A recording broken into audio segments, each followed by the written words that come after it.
And that's where people get into trouble, because that chronic tension, you may not know you're doing it, but it is having an effect, and it is, reducing the blood flow. It's compressing. I sometimes like to think about like a radio mast, which has got these kind of guy ropes. Yeah. It's like long and tall, but it's got these cables, and if you tighten all the cables at the same time, it doesn't move, but it compresses. It tries to drive the radio mast down into the ground. Down. Yeah. And that's what can happen with your neck and your all of your spine really. Is if there's all these muscles around your neck and around your back, your torso, that used to move you, to stabilize you and move you. And if they're all chronically tense, what they're doing is they're compressing the spine like a spring. This is Uncommonly Remarkable. We have surprisingly casual discussions about the lives and notable accomplishments of community leaders, entrepreneurs, and everyday folks like you and me. Think of this podcast as an opportunity to learn something new and to pick up on an entrepreneurial tip or two through open conversation. I'm Artis Beatty. I'm a doctor of optometry and the chief medical officer for My Eye Doctor OD. Though we will inevitably touch on topics within my area of expertise, the opinions and conversations held here are separate from my work with My Eye Doctor. Welcome to the show. Ben, welcome to the show. I'm very excited to have you. Thank you so much for spending some time with us today. Oh, my pleasure. It's going to be great. I'm really looking forward to having we got a lot we can talk about, and I know that part of what we're going to talk about is thinking about back pain and pain management and understanding ways people can start thinking differently about what sometimes is pain that doesn't have a clear origin, but there's just so much more to what you've done and how you've gotten here, and so I'm hoping we can get to touch on some of those things as we go along the way. Yeah, man, I'm up for it. So I guess we'll start with making sure we set the stage. There are people out there who have some sort of back pain that is not necessarily generated via injury. Right. And so, we all know people who've injured their backs in a variety of ways. They've been in accidents. They lifted things the wrong way. They've got some sort of degenerative disorder. They've got this chronic back pain. But there are a lot of people out there who wake up because they slept wrong, or they have recurring pain, or they have some chronic pain that doesn't necessarily come from acute injury. And that's a large portion of the people out there. Yeah, it is. I mean, back pain is the single biggest cause of disability worldwide, actually, according to a World Health Organization report from, I think, 2019. And most of it is, as you say, you can't really pin it down to a particular cause. You go and get scans and it shows up nothing, or if it shows up nothing that you don't see in people without pain. And that's called non-specific back pain. And I think it's like 90% of cases of back pain where they have chronic back pain, chronic pain is when, some of your listeners, I'm sure, know this already, but when it recurs over time, it comes back, or it just stays constant. Acute pain. I was at the beach about 6 months ago with my family, and my kids were having trouble getting onto the waves. So I was, they had boogie boards, right? And so I was like grabbing the boogie board and like turning and wrenching them as hard as I could to get them on the wave. And we had a great time. But I was getting these little twinges from my back, and I kind of ignored it at the time. But then later in the day, I was like, "Oh, that really hurts." And that was back strain, right? And that is pretty common, back strain. That's a form of acute injury. It hurt me for a couple of days, and then it kind of went away. And a lot of back pain is like that. You lift it wrong or whatever, and that's acute pain, and that goes away. But chronic pain is where it just keeps coming back. And my own background was, when I was 20, 21, I had a lot of chronic pain, and I didn't know why. I hadn't injured myself. I hadn't done anything to my back, but I was getting constant back, neck, and shoulder pain, and even tension headaches. Like most days of the week, so I would have these tension headaches. So I would have to take, just over-the-counter kind of painkillers for. And Yeah, and I went to see a doctor. Saw a physical therapist, and they couldn't really tell me what it was about. And I'm sure many people are in that situation. It's an area which is sort of, I think we don't know enough about as a society, given how pervasive and how many people are affected. I think it's sort of underserviced. And and I think you're right, and I think that most of us have these episodes where, man, it doesn't feel real good, Mm. and you think about, well, maybe I'm going to take something over the counter and NSAID. Maybe you ice it, maybe you do some heat therapy, but to your point, it's temporary, it goes away, and you don't think much about it. Yeah, But then sometimes those episodes start to come more frequently over time. yeah. And for a lot of people, those episodes become chronic, where they have moments of relief, but really most of the time they spend, they've got this pain that's going on. Yeah, they do, absolutely, and that's it's a little bit the story of the frog in the saucepan. Like if you put a frog in the hot water, it'll jump out, but if you put it on the heat and slowly, heat it up, the frog will, I mean, no frogs were harmed in the making of this story, but but it's one of those things that kind of creeps up on you, and then you get little twinges, and then all of a sudden you wake up and you're in constant pain, and in many cases, in my case at the time, I didn't really know what to do about it. Well, and you raise a good point about that, because sometimes you lose perception of what's actually happening, right? Because you get used to having some level of discomfort, and that becomes your normal, and so you're tolerating some level of pain. Yeah. And it's really only after that pain escalates that you start to notice, man, this is not so great for me anymore. Yeah, and in fact, in many cases, the actual injury that you may have had an injury, or you may have had a cause for the pain initially, some sort of damage or disease, and that goes away, but you still have the pain. It's really strange. People get in this loop of what's called central sensitization, where your pain system is reporting pain, but there's actually nothing. There's no damage that should be causing it, which is very distressing. Well, let's talk about you then. So, you were suffering from this chronic pain, and what did you try to alleviate it? Oh yeah, I tried a lot of stuff, and I guess the first thing I went to a doctor, and they sort of just shrugged their shoulders. I went and saw a physical therapist, and I had, like, one of my shoulders was down about maybe an inch from the other shoulder. My right shoulder was a little bit lower, and she just sort of said, "Well, try and hold your shoulders straight." And that wasn't such great advice. I have to say, in hindsight, it did nothing for me. I saw a chiropractor a few times, and that was helpful at the time. Like, I got some temporary pain relief. It's a good business model though, chiropractic, because it doesn't really, have. It's the same with like massage and dry needling. A lot of these therapies, they're really good for symptom management. And if you have, if you go to them, you can get. But the evidence, scientific evidence, shows that they're not really treating the cause. They're not really treating the long-term condition. They're just offering temporary symptom management, temporary relief, and that's what I experienced. I had, I saw a chiropractor, a massage therapist. I got dry needling. I got acupuncture. I did meditation. I did yoga. Oh, Um, you wow. know, Stretching. I went to the gym. Like, all of this stuff, and none of it like worked worth a damn. Wow.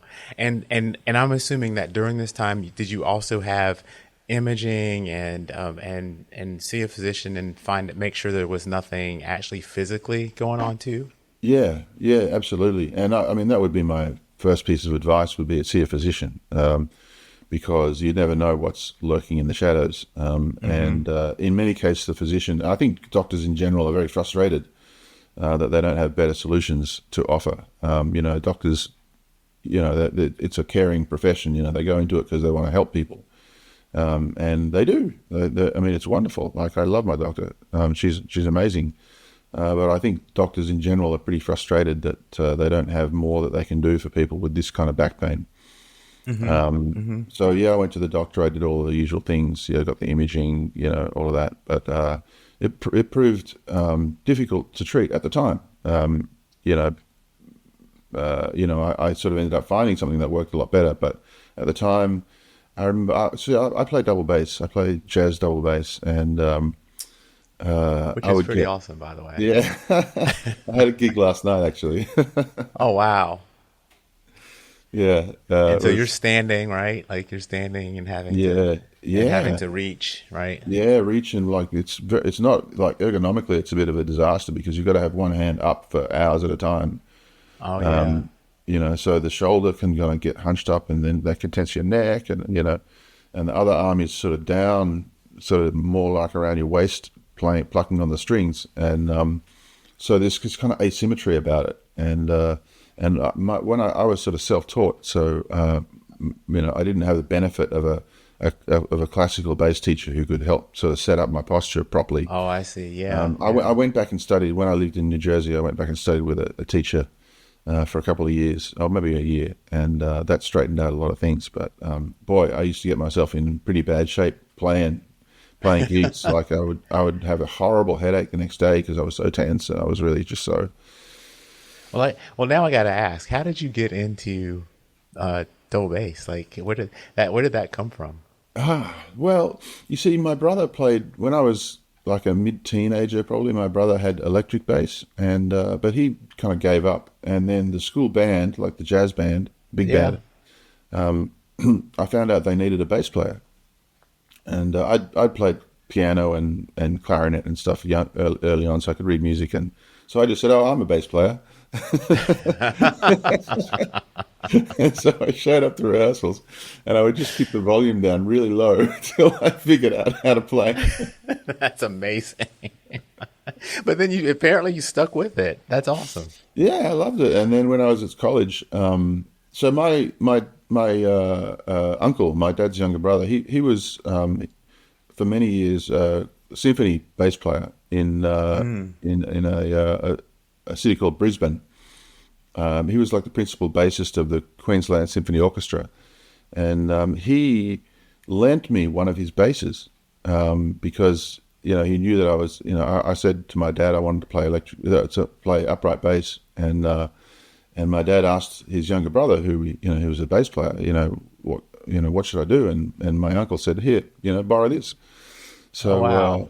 I was probably about 20 when maybe not 1920 when I got onto double bass, and I loved it. It was instantly, and I went on to I went and studied in New Jersey and did a jazz performance degree at a place called William Patterson University. Oh, wow. That is so cool. And it's neat to hear that history because you've done a lot of other things. You've started some companies and you've done some entrepreneurial things. And the music is kind of for me really interesting. I actually am have I played multiple instruments all through middle school, high school, and into college. Oh And so wow, what um, instruments? it I call it a clean sweep on the woodwind side, Yeah. minus flute and piccolo. But I started with alto sax, and I played tenor and baritone, and then I played clarinet and contrabass clarinet. Oh wow. I did a little bit of oboe work, which was which was very difficult. Double reeds are not the same. And Any then I bassoon? learned. I did not do any bassoon because I started doing French horn. Oh wow. Brass I as marched well. with the I marched with the euphonium. I did a little baritone work for small band stuff, and so I got to play a whole bunch of things. And so Wow. when I talk to somebody who's played instruments, it's always kind of cool for me. Yeah, yeah. I just got a U bass. Have you ever heard of those? No, no. Oh gosh, I'll show you. Hang on a sec. Okay.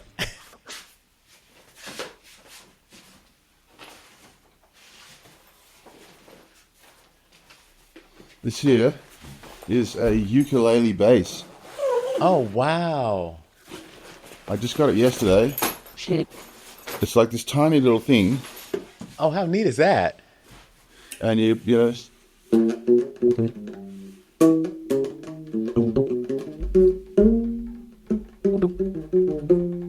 That's pretty cool. And I've never seen one of those, but for people who are listening, it's really interesting because you think of a ukulele, it's kind of tiny, and this thing looks like a cross between a guitar and a violin. Yeah, And so it's a little bigger than you think it would be, but not huge, and it sounds pretty cool. it's tiny. It sounds like a double bass.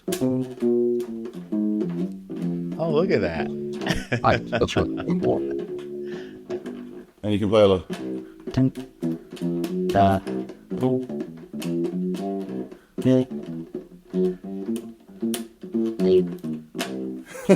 Man, that's pretty awesome. So what you can't see in this room, and I can't quite move the camera that far, is I actually have a cello in the corner. Oh wow, you play cello too. No, I don't play cello, but I want to learn.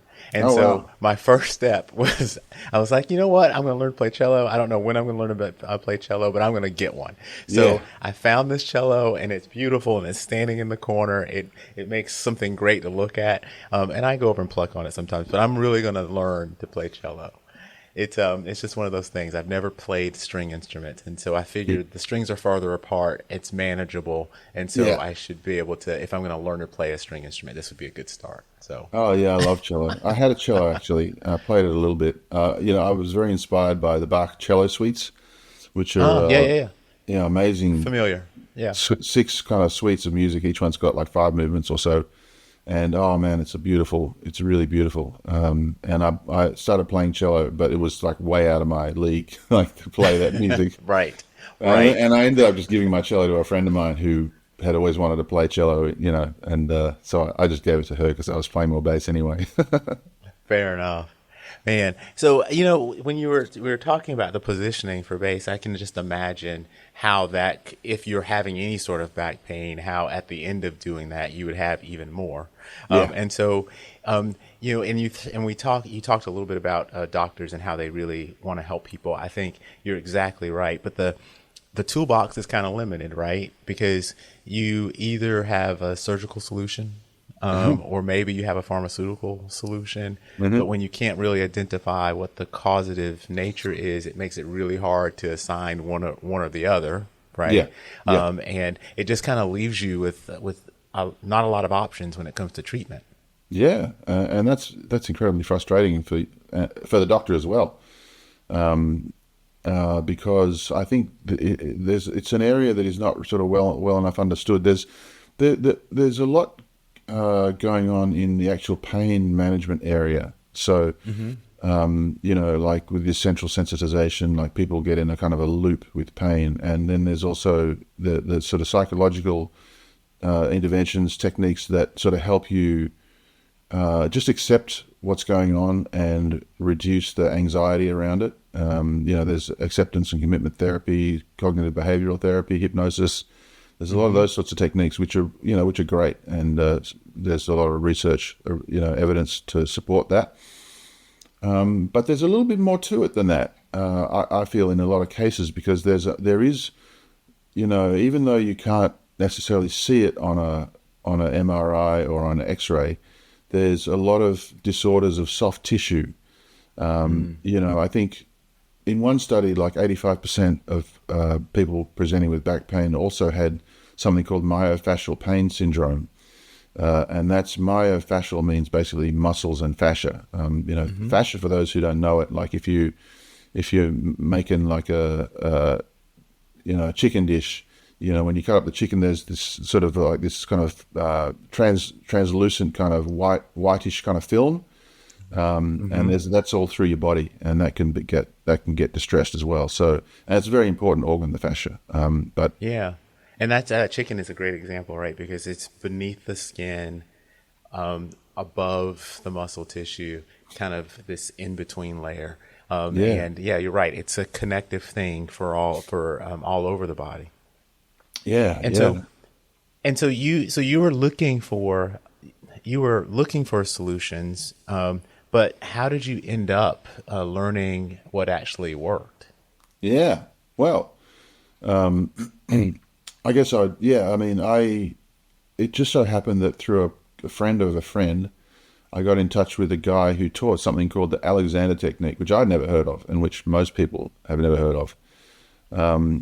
But it's a technique of just changing the way your mind and your body creates or manages muscle tension. And in my case, and as the research evidence with myofascial pain indicates, a lot of back pain is either caused by too much tension or is made worse by too much tension. And we get into these patterns of being tense, being tight. Maybe it's because we're sitting at a computer and or there's chronic stress, and stress activates the sympathetic nervous system, the fight or flight nervous system, which is designed to help us deal with, saber-toothed tigers or whatever.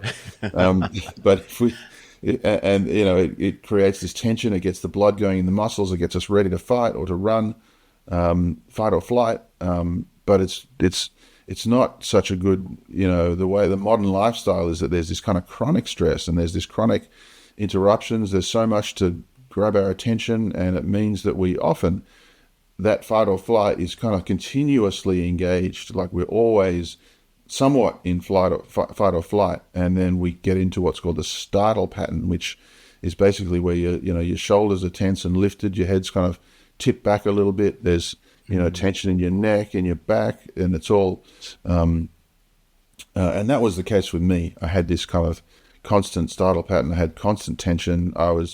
My back was curved to the right. I had scoliosis, which is one thing the doctor did tell me. And what I came to realize through this Alexander technique was that all of the tension starts in the brain. Like muscles, generally speaking, don't tense themselves. They respond to signals from the brain, from primary motor cortex for the voluntary stuff, and I won't go into the neuroscience, but there are different structures in the brain that create tension in our body. And when that is out of control, when that is dysregulated, we have chronic tension in our muscles. And when we have chronic tension, it's a little bit like, you're scuba diving and the air hose is getting squeezed. That's what it's like. Your muscles experience that because the blood vessels that supply, oxygen and, blood sugar, glucose, all that stuff to our muscles, it gets squeezed by the muscle tension. And then your muscles don't get oxygen, then they don't get glucose, and they don't get all these other nutrients. And they freak out and they start producing pain symptoms, the signals that go into your central nervous system. And, so the chronic tension squeezes your muscles. They get tense, then they get pain, and that can sort of continue, and it becomes a habit. It becomes something that your brain just does automatically, and your muscles just do automatically. And that turns into this thing called myofascial pain syndrome, and that's the root of a lot of back pain, and it doesn't show up on an X-ray, and people don't know about it. They know they feel tense, they might feel discomfort. They've got maybe knots of tension in their back or their shoulders. But what people don't realize, and why I think treating it when you treat the muscles, you massage the muscles, or you poke needles in them, or you crack your back, or you're addressing fundamentally the distress that your muscles are in. But if you're not distressing the signals from your brain that's causing that tension, then it's going to come back. Yeah. I mean, and that's the thing about addressing root cause, right?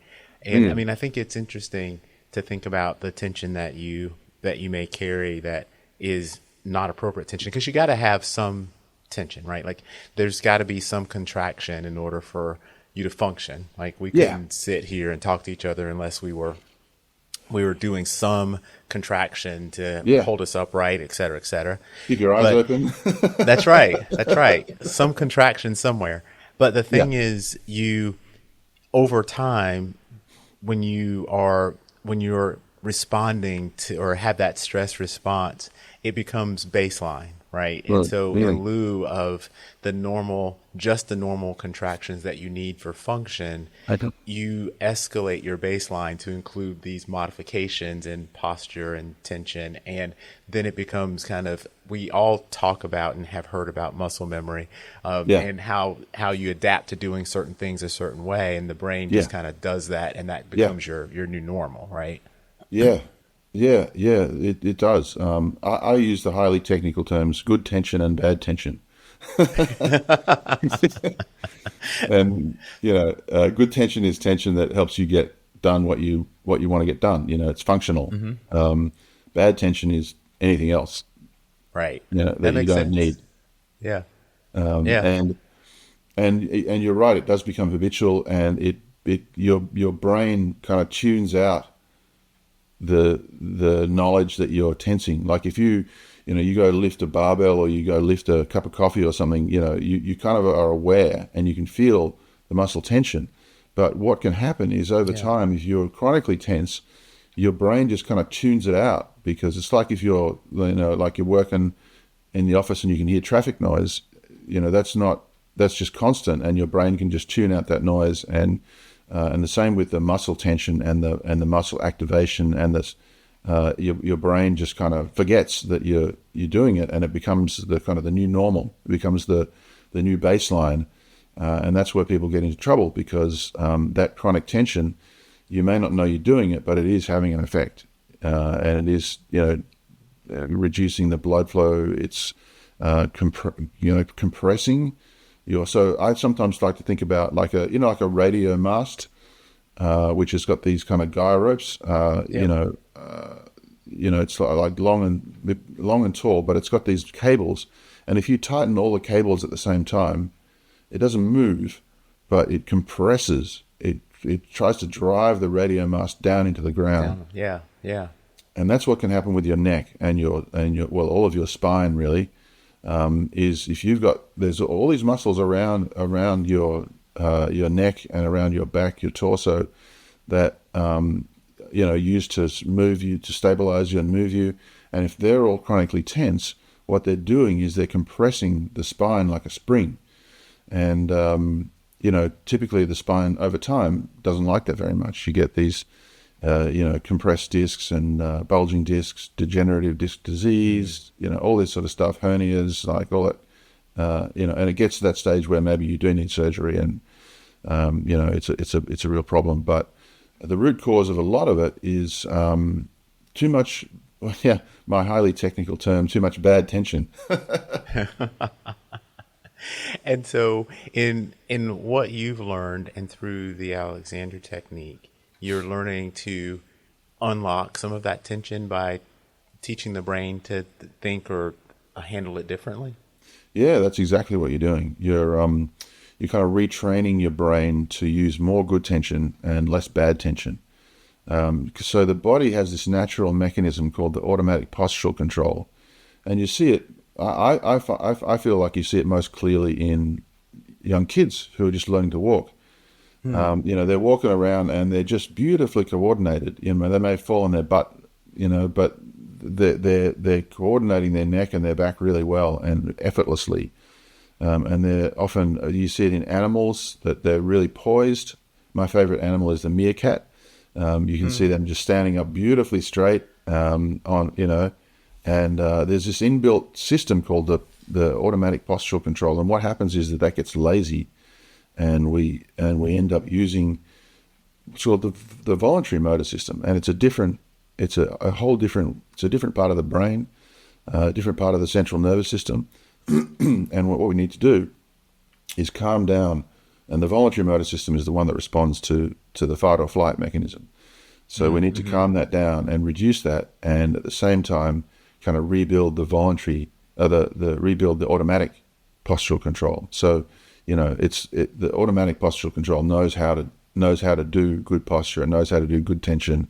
It knows how to support us without pain, without distress, without twisting or turning of the spine, and that's always there with us. But it's just in some ways it gets lazy. It gets and we need to just waken it up. And when we do waken it up, we don't need all of that tension anymore. Like a lot of the time, that tension is really like, it's like duct tape or gaffer tape, which is like to try and keep us Yeah. together.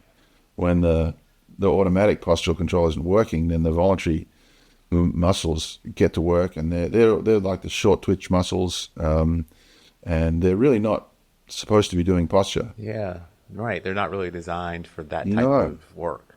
yeah, they're often different muscles. So, the multifidus, for example, is a lot of little muscles in the spine that are postural muscles. But if they get lazy, then another group called the spinal erectors, which are more controlled by the voluntary motor system, they kind of kick in. And so you actually end up using all the wrong muscles to do the job. So not only do you have bad tension, but you're using the wrong physiology to keep you upright. So, and that's where the problem. So you just sort of need to rehabilitate your automatic postural mechanism. Well, that's actually a really interesting way to think about it, and maybe something that I've not actively thought about it as I've started to really kind of think about sitting here, because there really should be an automatic mechanism for being able to do normal things, and to your point, when that system is being overridden by the more voluntary muscles, you can get the job done, but it's being done in a totally different way, an altered movement, which becomes a fatiguing thing, right? And so, Yeah. if you think about your heart designed to pump, that's what it's doing. It's just pumping. It is not necessarily fatiguing for the heart, but if you mimic that with your hand and you're pumping, at some point your hand gets tired because that's not really what the hand is doing. And so it's a really interesting thing to think about. How much does the external environment play a role in how we think about the voluntary piece? And so, from everything from the way we sit at our desks to the mattresses and pillows we choose, to the way we sit in the car when we drive, are those things contributing to the overall issue? Yeah, there's no doubt about that. So there's, I guess the two terms that I would use would be ergonomics.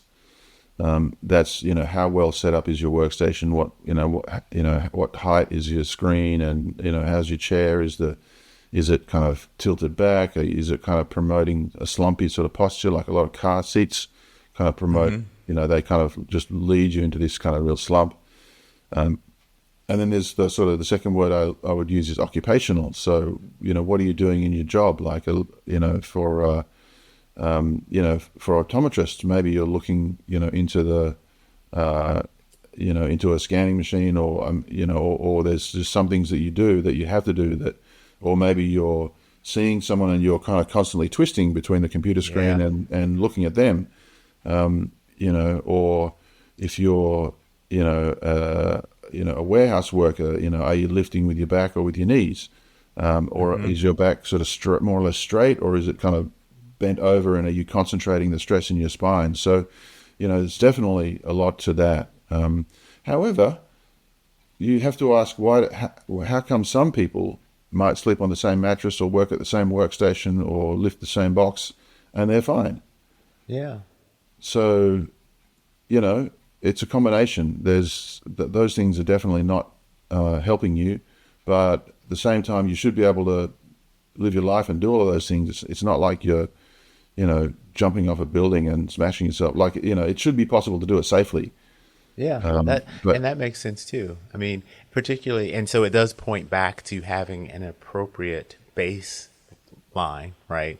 And having Yes. everything set to neutral, so to speak, Yes. to start before you are doing those types of things. Yes, and that goes to the sort of the ergonomics of how, if you're sitting with your spine more or less straight, then the weight is going down through the vertebrae, and you're sort of supporting yourself. And it's a bit like if a flagpole is leaning off to one side, the cables on the other side are going to be pretty tight.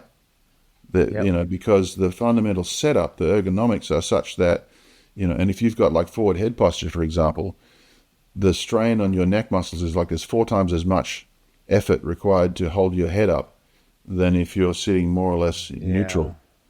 So the baseline, having a fairly neutral posture and a fairly low level of voluntary motor effort, that puts you in a good position to then do whatever it is you need to do, like lift the box or reach up to the shelves or, or type at the screen, and that the voluntary components of that, like moving your arms, like using these external, like peripheral muscles, fast twitch muscles, that is all then supported by a posture that's kind of working, and that's the posture is your central stabilizing kind of mechanism, and then everything that you do around that becomes easier.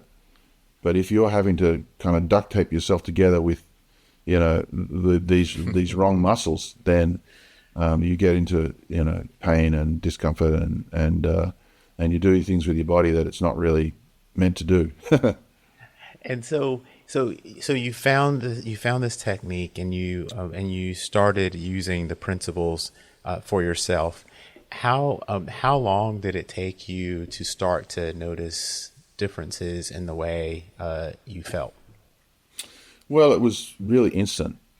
In my first lesson, I felt the pain reduce, and I've got this real sort of stretching feeling, like all the muscles in my neck and shoulders were just kind of stretching out, which was like a relief, but it was also, a very strange feeling. And it took a while for that to actually get to the point where I had no pain whatsoever. I mean, I teach this stuff now, and one of my students I make these videos online. He watched like 3 or 4 videos and came to a group coaching session, and his 30-year scoliosis pain just went away. Wow. Like half an hour into the session. So some people it's really fast. Other people, I mean, for myself, like I had a lot of anxiety and depression and all this other stuff going on that, and the chronic, central sensitization, which is when your pain system is on overdrive. So I had a more complex case. But if it's just muscle tension, then, that can respond pretty quickly, actually. That's pretty amazing, and it's very different than the experience people have if they have been going to have massages, or they've been in dry needling, or because you're having the symptoms addressed, and you get this time period where things are okay, and then it kind of tapers off, and you got to go back and get another fix, which is, to your point, it's great for the provider, because you get to see a patient back and back, and they come back to see you. In your case, you're working yourself out of business. You've got to go find new people, because you've got your people are getting fixed, which is amazing. Yeah. I mean, as a 25-year entrepreneur, like, it's a horrible business model. That gentleman who had the scoliosis pain for 30 years, he had pain every day for 30 years. And I was like, oh, so you want to enroll in part 2 of the course? And he was like, no, I don't have any pain anymore. Well, the thing is, though, Ben, if this is, and maybe we're answering our own question, because if you can successfully mitigate a lot of back pain for people who don't have physical injury, or some other organic cause that requires surgery, then it feels like it should be something that people know about, and they practice, and they use all the time. But quite honestly, until starting to talk to you, I'd never heard of the Alexander technique. So why is that? Yeah, well, Alexander, Frederick Matthias Alexander, who kind of figured it out, he was an actor, and this is back in the late 1800s, and he kept losing his voice. Like, he was fine speaking like normally conversationally, and this is the days before microphones, but then he would go on stage, and then he would have to project, and fill a room with his voice, doing like a Shakespeare soliloquy, or some sort of poetry or whatever. He would recite, and he would lose his voice, and the doctors couldn't tell him why, and he ended up figuring it out, using mirrors to actually watch, and he figured out he was actually pulling his larynx down and pulling his head back, and all this pattern of tension through his whole body, the bad tension, where he would rest, he would stop, and then he'd get his voice back, and it was fine in speaking, but he would go to recite, and for some reason that stimulus of reciting, where he tried to project his voice, caused him to do all of this stuff to himself with the tension. And since then, to your question, I think it's been really popular in performing arts. People who use their body for their work, like singers, or musicians in general, Hmm. actors, people in the arts. It's been very popular. So you get quotes by, Roald Dahl, for example, who's the goat of children's. I mean, if you've ever heard of Charlie and the Chocolate Factory, I mean, he wrote Hmm. that book and Yeah. a bunch of others. And then Hugh Jackman, the Wolverine, he's on record saying, he thinks Alexander technique is like this sort of secret base that you go to operate, That's So it's fantastic. performing artists. I mean, not just performing artists, but some researchers as well. Like there's a couple of Nobel Prize winning physiologists who, one of them in particular spent half of his Nobel Prize winning acceptance speech talking about it. But Mm.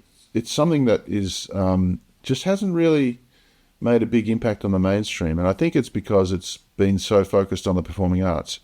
But I was kind of my mission is really to make it available to everyone who's not a performing artist who just has maybe never heard of it, and make it available as a toolkit for people to just manage their own their own back pain. But it's kind of weird because it's working with the central nervous system. I've had students who've reported that their tinnitus has gone away, like they're ringing in their ears. Hmm. I've got a woman who, she by the end of the course, she was like walking 10 kilometers without, which is about 6 miles without pain. But she also said her PTSD symptoms got a lot better. Wow. Um, so yeah, it's it's kind of useful um, in a lot of situations where your nervous system is responding automatically to something, to a stimulus. Like she heard a helicopter, and she'd worked in Somalia in a very war torn kind of area as a kind of Mm. volunteer engineer, and she had this PTSD where a helicopter would really send her into panic mode. But she managed to just change the way her nervous system responded through this work. So it's pretty interesting. Yeah, which actually it can make a little bit of sense, right? Because there's a physical response and a psychological response involved in PTSD for most people, and so Mm. being able to better control, reset to baseline, the physical response may have an effect then on the psychological response as well. Yeah. And so, and so you mentioned that you're sharing this with people. How are you doing that? You have courses that you teach, but people can do those courses online. Is that right? Yeah, people do the courses online, and then there's a kind of a group coaching component where people come like once a week. The courses themselves are like, you end up watching about 10 or 15 minutes worth of videos a week, maybe 20 Okay. minutes. And so it's not, and they're kind of fun, they're kind of lighthearted, they're really just, edutainment, I guess you might say. I deliberately try not to bash people with the medical stick too much, and just give people the tools. But then it's quite subtle work. So the group sessions are really important for people to actually Mm. learn how to use the techniques in a way that actually works properly. You can. It took this guy Alexander like 10 years to figure it out, and it doesn't take that long when you've got someone who knows what they're doing. But it really helps to. It's a little bit like you could learn piano just from a book Hmm. or from a video. But if you've got a teacher who's saying, okay, no, this is the wrong fingering here, or you want to curve your Yeah. fingers in this way, it really helps you to kind of get good technique, or to do the exercises, Yeah. ergonomically. Well, that makes sense. I mean, it's the difference between general information that applies kind Yeah. of across the board versus individual information that is very specific to you and where you are and what you need to do. Yeah. And so that makes all the sense. If people wanted to learn more, where would they go? I have a website, backrepublic.com. Back Republic is sort of like a place where people come to, like a town square where they can learn and they can apply these techniques, and it's available to everyone. Because there's only I think 3,500 Alexander Technique teachers in the world, which I calculated it's something like one teacher per 2.5 million people. So, so no wonder you haven't heard of it. Yeah, there's not Um, that's incredible, but yeah, that's part of the reason. yeah. So yeah, I have an online course which you can, people can come and watch some videos and learn about it. And then I'm creating a webinar soon, which is another way that people can kind of learn about this stuff. So it's going to be about an hour and goes into it in a lot more detail and gives people some practical techniques to get them started. And in fact, on the webinar, I'll be giving the same techniques that this gentleman with the scoliosis used to completely get rid of his pain. So my hope is that some people will be able to come to the webinar and get rid of their pain, and they'll never need to think of me again. That's amazing. Come to a webinar, leave pain free. Yeah. Well, Ben, I really thank you for spending time with me today. I mean, this has been pretty awesome. I'm glad you got a new instrument though, and I was able to hear that because that sounds really really cool. And you've inspired me to once again look into lessons for this cello. Yeah, But definitely. I think back pain is a serious thing, and people have had lots and lots of trouble. And there's been things like the pharmaceutical industry and solutions there, prescriptions that people have been prescribed that have all these other side effects and No. may ultimately not be ridding them of their pain. And so if there are people who are watching or listening who are having pain and looking for something that may actually give them some relief, I hope that they are able to visit the Back Republic so that they can learn some of these things that we talked about today. Yeah, well, it's been a pleasure. It's been a lot of fun, and it's really nice to talk to someone with a bit of, with some, some training clinician who sort of is in this world. It's always nice to have someone who asks questions and makes comments that is like, already very informed. So I appreciate that. Well, it was my pleasure, and hopefully someone out there has gotten something from this conversation. I'm gonna check out the Back Republic, and maybe we'll get to talk about some other things later on. Yeah. If you've made it this far, then I have to thank you for your time. I hope you've learned something new and enjoyed listening to the discussion as much as I enjoyed having it. I'd love to hear from you about the show because we're working really hard to bring you great content, and the feedback really helps us get better. If you like what you've heard or watched, for those of you who are streaming out on YouTube, then take a split second to give us a thumbs up or a like. It really helps other people like you find the show too. And no one likes to miss out on the good stuff, so go ahead and subscribe and hit the notification bell so you don't have to wonder when or if there's a new episode. And until next time, stay remarkable.